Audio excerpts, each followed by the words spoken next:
Erik Ten Hag and Mason Greenwood decisions, Casemiro Saudi exit, plus all of your latest transfer news and talk. These are some of the topics we will be discussing on this morning's live show. But before we get into that, please smash a like on today's video. Let's try and see 250 likes on today's show. And make sure you subscribe to the channel as well. We'll be live throughout the whole of the transfer window. I'll have a show for you in the morning, a show for you in the evening. And if anything breaks during the day, I will go live as well. So make sure you subscribe and get involved. Excuse me. Right, let's start the show off with some positivity then, shall we? Because I always do like to bring a bit of positivity to the channel. And today's a bit of a strange one. It's a bit of a bittersweet one. But we have sold our first player of the summer. Alvaro Fernandez, the promising young Spanish left-back, has left Manchester United and has joined Benfica on a permanent transfer. €6 million, but Man United have included a buyback clause. So I wish him all the best. I think he definitely has bags of talent. I think this is definitely the right decision, though. Let him go to Benfica, let him develop, let him turn into the player we all think he can become. And then if that happens, in a couple of years' time, we can buy him back. Remember, he's 21 now, so he's not like a 16-year-old or something. He's at an age where he needs to be playing football every single week. And I think his loan spell at Benfica has been quite successful. And effectively, they wanted to buy him. So we've got €6 million in the bank already, which is, that's pretty decent, I think. We signed him from Real Madrid in 2020. He was obviously a part of the youth team and all the rest of it. So, yeah, we got him for free. So that's €6 million, at least in the profit and sustainability. I mean, it's not a lot, but €6 million at the moment, put it this way, we're positive €6 million as it stands, as of today. And obviously we've reduced wages in Johnny Evans. We've reduced wages in Varane, Martial. There's somebody else, Tom Heaton. We've probably saved about £600,000-700,000 a week in wages by getting rid of Varane, Tom Heaton. Who's the other one? Johnny Evans and Martial. Yeah, probably about £600,000-700,000 a week. So £600,000-700,000 a week saved in wages already, plus an additional £6 million from the sale of Alvaro Fernandez. So I'm happy about it. I think it's the right decision. I know some people will say, we should give him a chance and all the rest of it, but I think it's much better for his development to be playing every single week for Benfica and us closely watching him, knowing that we can then buy him back if he does become a player that we all hope he can become. But let me know what you guys think about that one. £8 million, Alvaro Fernandez. Sorry, €6 million. Alvaro Fernandez has left Manchester United. Right, let's move over to the manager, because that seems to be the main topic of today. Well, I mean, it's been the topic for the last 6 months, hasn't it? The headline this morning is this. This is coming from Fabrizio Romano. He is saying that Manchester United board are set to review Erik Ten Hag this week in order to make a final decision. He says contacts with representatives of other new potential managers has already taken place in order to be ready. It is now up to the directors and INEOS. It says internal talks will start today with INEOS. Crucial days ahead for Erik Ten Hag. I know I don't want to go on about this too much because I feel like I've already said my piece, but if INEOS decide to sack Erik Ten Hag now, it's the biggest mistake they could possibly make. The fans are united on something for the first time in a long time. There is such a small minority of people who want Erik Ten Hag to be sacked. I would say at this point, maybe 10 or 20% of people who support Man United, right? So you've got a vast majority, 80%. If you look at the Mason Greenwood situation, for example, right? Mason Greenwood was like 50-50 as to whether United fans wanted him to stay or go. If you looked at all the polls and stuff. And that's, in people who live on the other side of the world. That's people who go to the games. That's people who, that's all different types of people, okay? It's not just match-going fans or whatever. Whereas with Erik Ten Hag, 80 to 85%, around that kind of figure of Man United fans, whether they're match-going fans, whether they're, people who live in Australia, people who, like everybody, that's kind of where we're at. I've seen multiple different polls with, some of them with over 100,000 people voting, and 85% of the people who voted in those polls want Erik Ten Hag to stay. Now, do INEOS listen to the fans? I mean, when they first came in, they said that one of their promises was that they'll communicate with the fans. They haven't done that. They've left us in the dark, and that they would listen to the fans, and they haven't done that. They've left us in the dark. One of the key things that was part of any successful bid for Man United was that the Manchester United Supporters Trust wrote a letter to both INEOS and Sheikh Jassim saying that This was about 18 months ago, saying that if they became the owners of the club, that they had to guarantee Erik ten Hag would stay. Now, obviously, things change. You know, we've lost lots of games. We finished 8th, but we have effectively won a trophy this season. We've got European football, which most people would probably be happy about. If I said at the beginning of the season, right, we would get Europa League football and we'd win the FA Cup, I'm pretty sure every single one of you would take that. You might not be incredibly happy with it, but you wouldn't be like, oh, that's a terrible season. If I said to you we'd win the FA Cup and qualify for the Europa League, I think you'd all be pretty happy with that, wouldn't you? And anybody who says they're not, I don't know what your expectations are of Manchester United. I don't know what your level of entitlement is. We haven't won a Premier League in 11 years. We're not just going to suddenly win the Premier League when Man City are the best team in the world. They're an absolute juggernaut with the best manager in the world, the best players in the world. It just doesn't work like that. Arteta's just finished his 5th year as Arsenal manager, and he's won 1 FA Cup in 5 years. Erik ten Hag has been here for 2 years, not even 2 years, coming up to 2 years, and he's won an FA Cup and a League Cup in 2 years.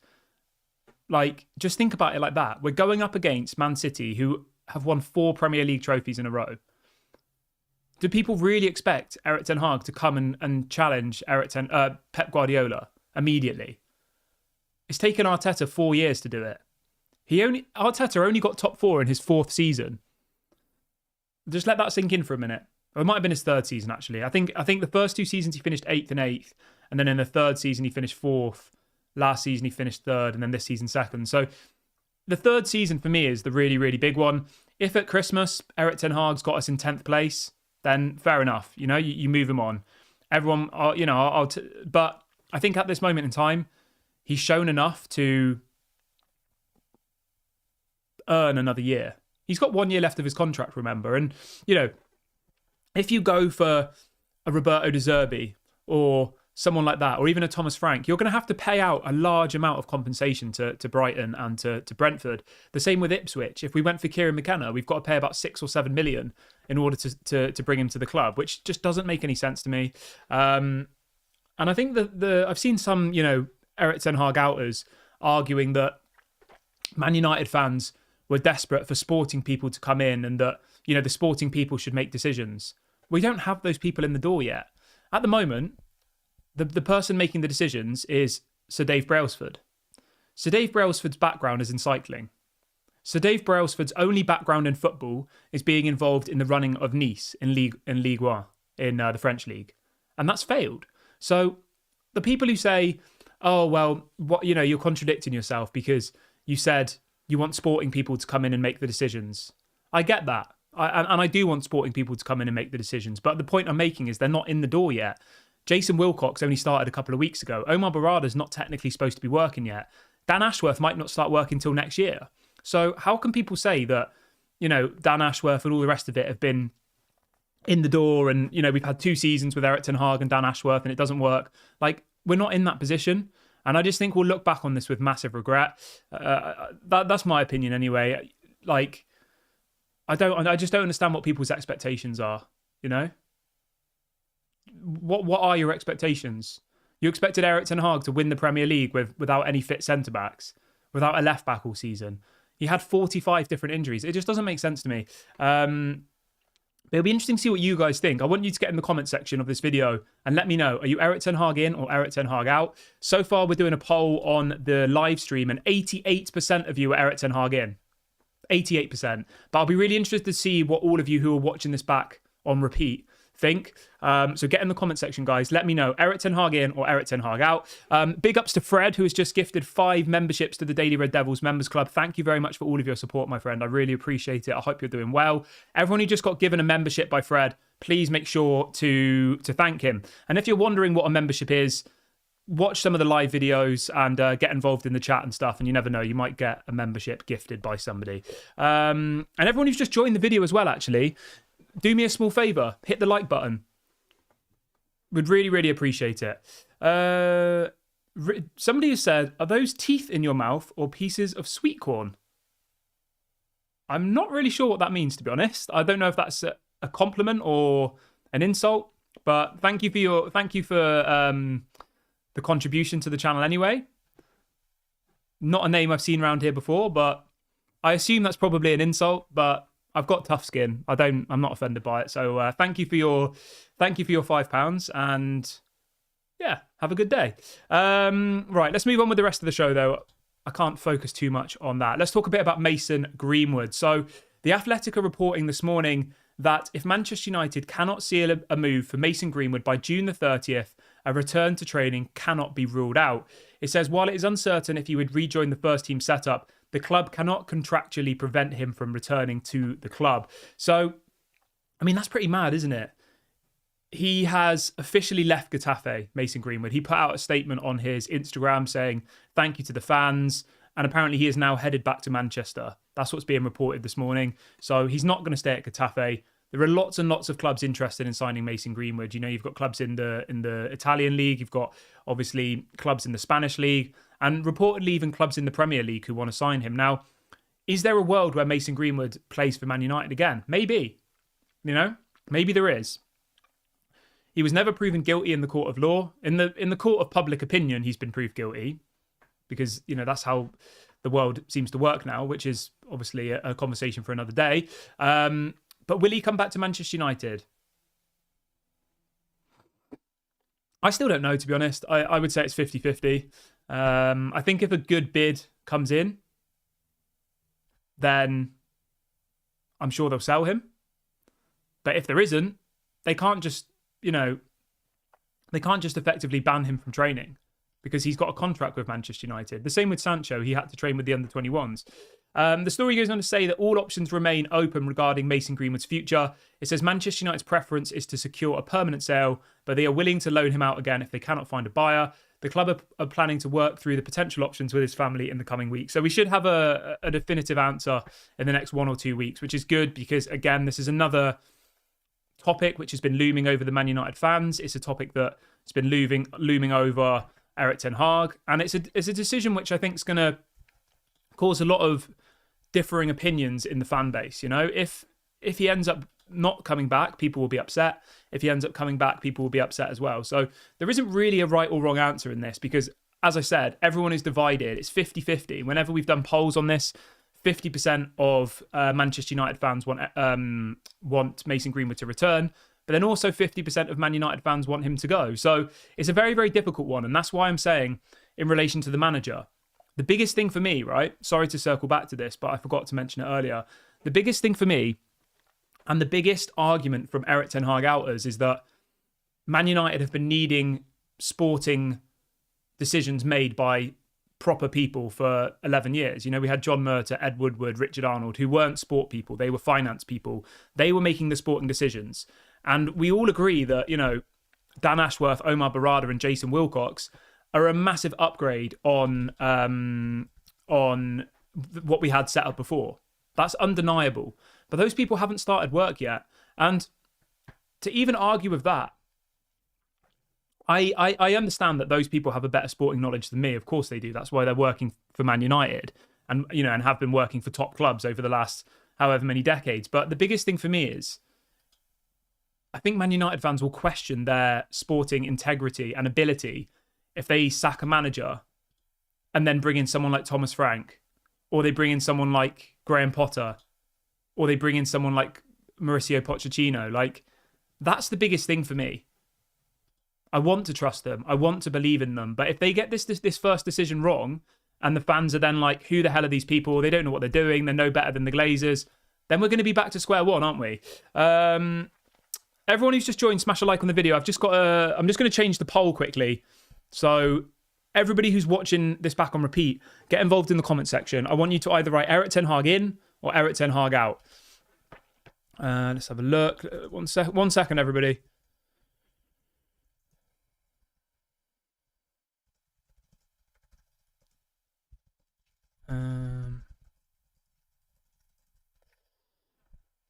Yeah, everybody knows my stance. I think Erik ten Hag deserves one more season. I'm not by any means saying give him a new contract. I don't think that's the correct decision. I would say let him have the rest of his contract, which is 1 year. If he fails, fine, get rid of him.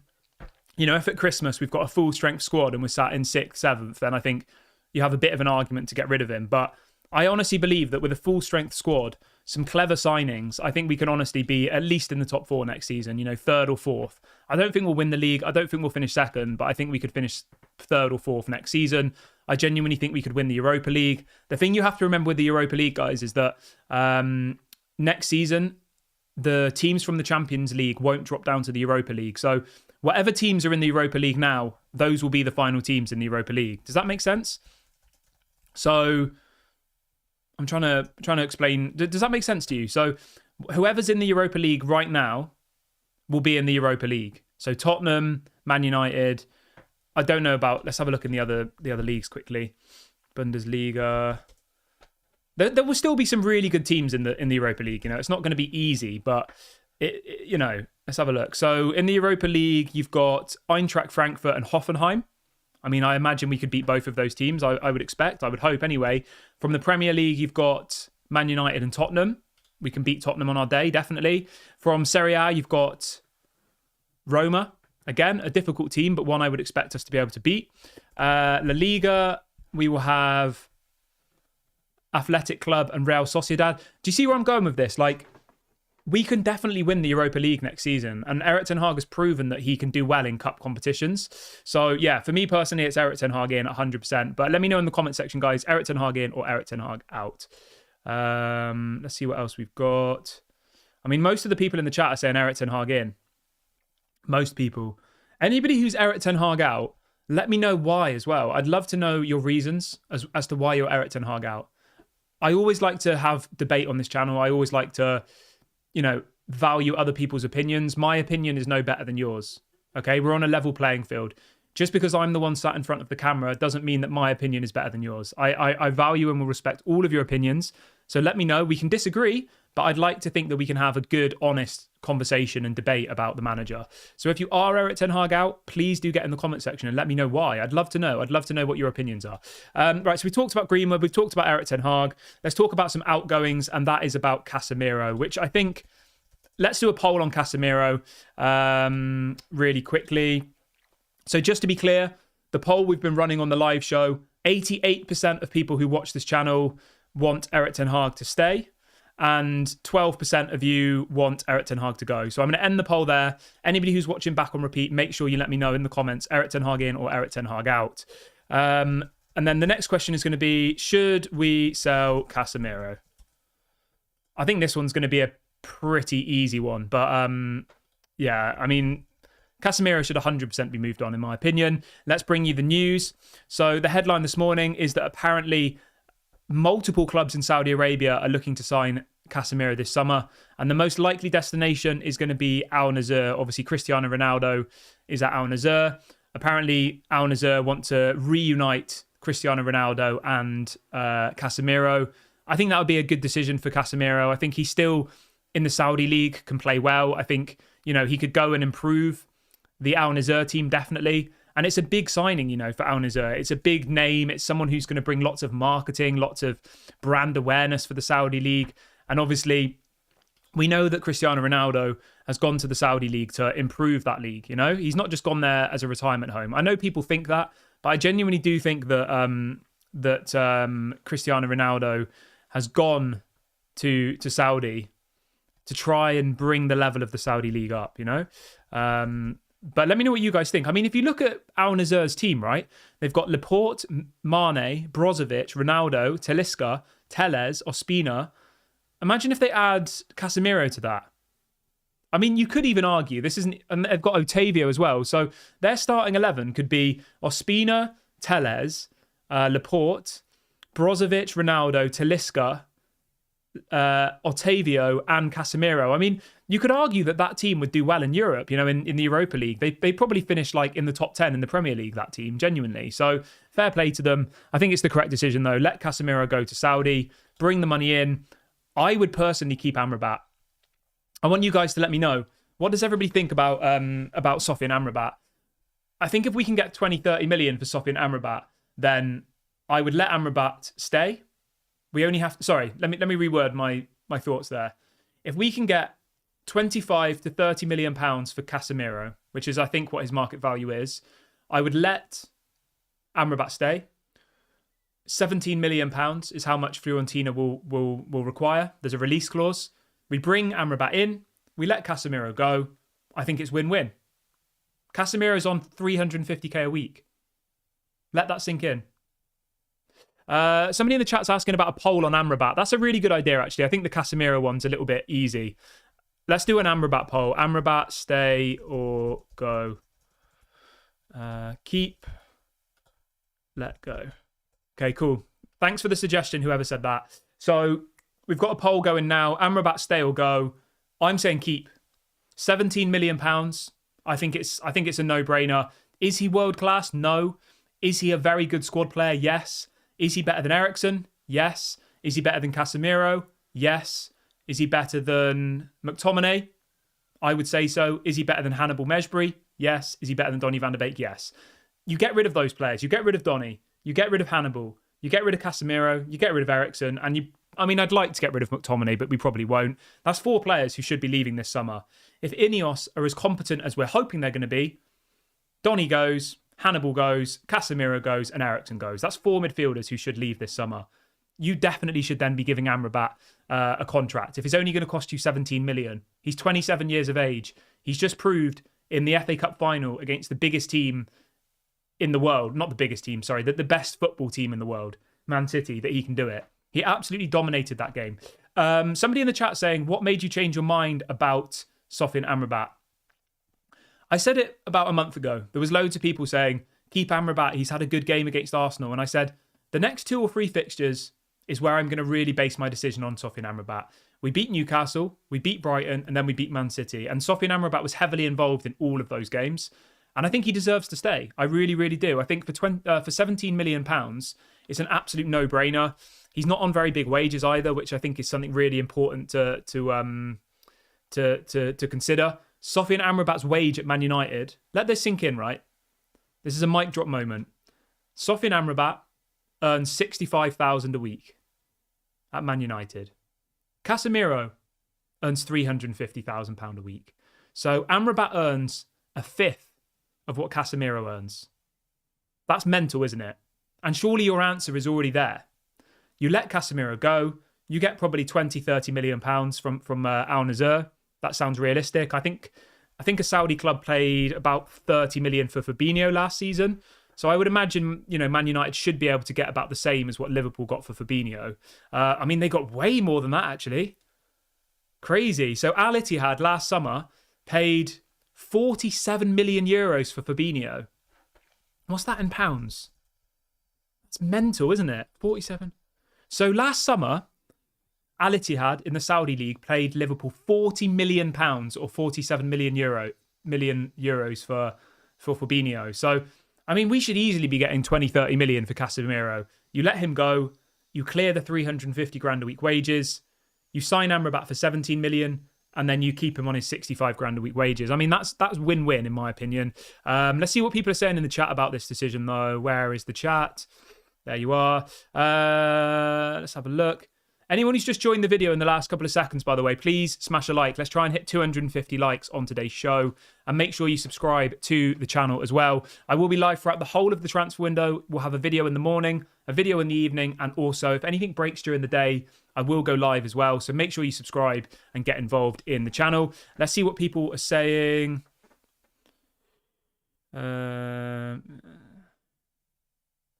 Gregory says, for £17 million transfer fee and only £65,000 a week in wages, what else do you want? This guy has shown he is worth it. I agree with you, mate. 100%.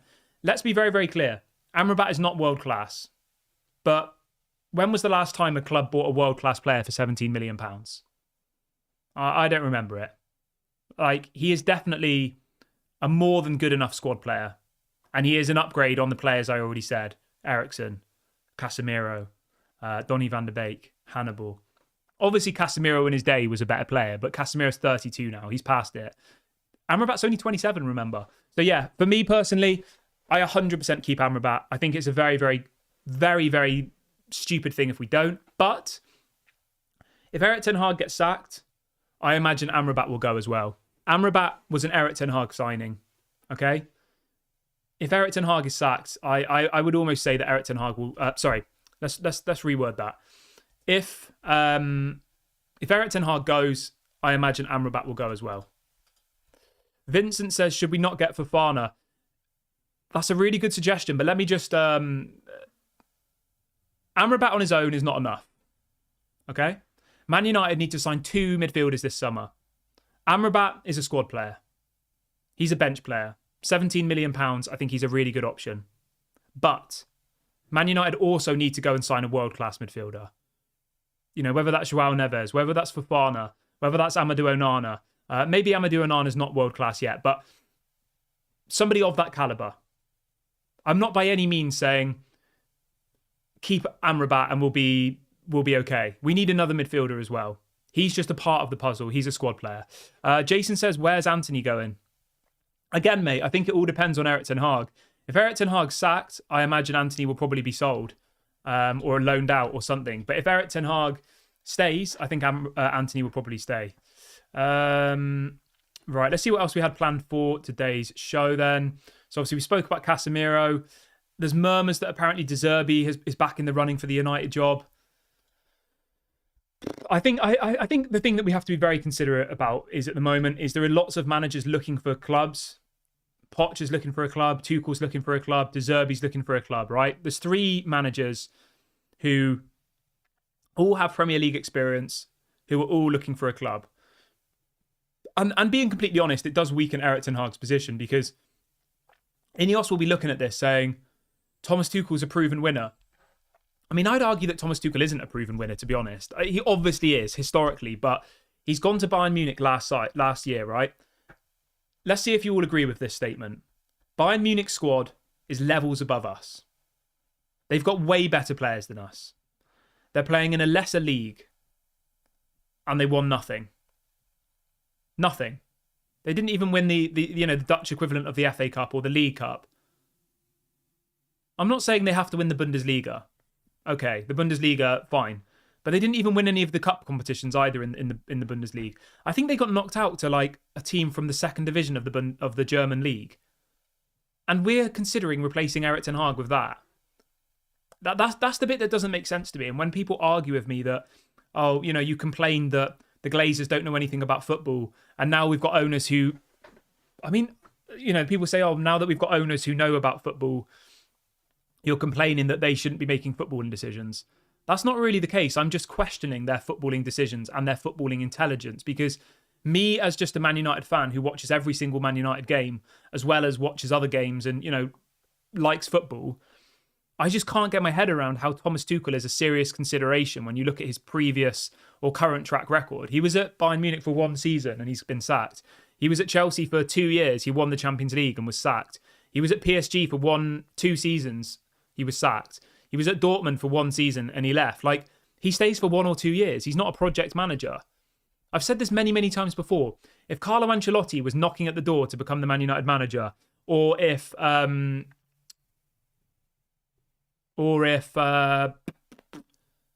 can't get my words out, or Zinedine Zidane, or someone of that level, obviously it would be impossible to not have that conversation. But yeah, Incognito says, it's got to be getting close to your 1-year YouTube anniversary now, isn't it? Mate, it has to be, yeah. I mean, that's crazy, isn't it? To think that this channel's only been going for a year. I think you might actually be very right. I think my first ever stream, right, was the Man City FA Cup final this time last year. And I think there was about 2 people watching. And there was for a long time. So big ups to all of you people who've been here for the whole of this journey. Yeah, it was our 1-year birthday, literally on Sunday. And we celebrated our 1-year birthday by winning the FA Cup. So that's nice, isn't it? Let's see what else people are saying in the chat quickly. But yeah, happy birthday to Daily Red Devil. 1 year on Saturday. Thank you to the person in the chat who remembered. That's really, really nice. Why not give the video a like? You know, wish us a happy birthday in the comments section. Okay, so we spoke about Fernandez. We spoke about Erik ten Hag. Plenty. We spoke about Casemiro. Right, Kieran McKenna. Apparently Chelsea are no longer trying to get Kieran McKenna. I mean, that's pretty mad, isn't it? He was apparently one of their number 1 targets, and it looks like Chelsea are now going for, I can't remember the guy's name, but they're going for the other manager who just got promoted from the Championship, aren't they? From Leicester City. I think he's Italian, maybe. Let me see what is. But yeah, apparently they're going for him. Enzo Maresca. So that looks like he's Chelsea's number one target. Apparently, he obviously did a good job at Leicester, didn't he? But